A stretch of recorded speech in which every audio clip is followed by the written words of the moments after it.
ঊনকোটি জেলা সফর করলেন পঞ্চায়েত মন্ত্রী কিশোর বর্মন। পর্যালোচনা বৈঠক করলেন কৈলাসহরের সার্কিট হাউসের কনফারেন্স হলে। নির্দেশ দিলেন সময়ের কাজ সময়ে শেষ করার। জেলা থেকে জেলা চষে বেড়াচ্ছেন পঞ্চায়েত মন্ত্রী কিশোর বর্মন। বুধবার কৈলাসহরের সার্কিট হাউসের কনফারেন্স হলে পর্যালোচনা বৈঠক অনুষ্ঠিত হয়।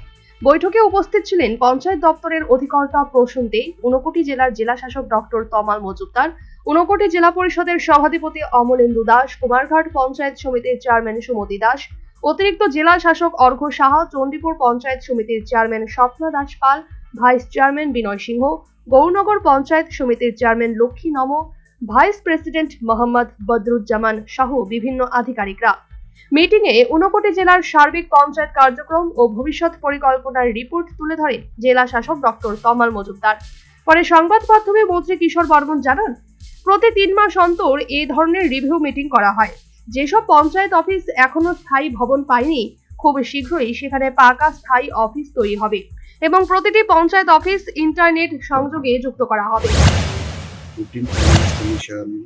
থেকে আমরা যে ফান্ড পাই কিংবা আমাদের যে পিডিএফ এর থেকে যে টাইট ফান্ড, আনটাইট ফান্ড ইত্যাদি যে আমাদের দেওয়া হয়, তো সেগুলো এখনো পর্যন্ত সেগুলো ইউটিলাইজেশন কতটা হয়েছে, কতটা অব্যাহত অবস্থায় থাকছে, সেগুলোকে মূলত পর্যালোচনা করা।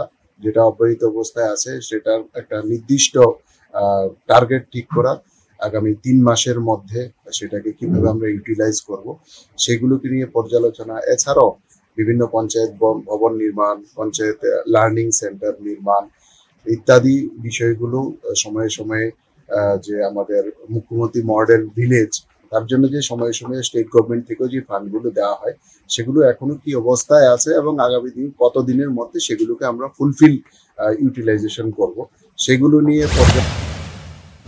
তিনি আরো বলেন, পঞ্চায়েত দপ্তরের উদ্যোগে বিগত দিনে ত্রিপুরা ও ওড়িশা এই 2 রাজ্য জাতীয় স্তরে 7টি পুরস্কার অর্জন করেছে। ভবিষ্যতেও এই ধারাবাহিকতা বজায় রাখাই লক্ষ্য। Bureau report, news vanguard.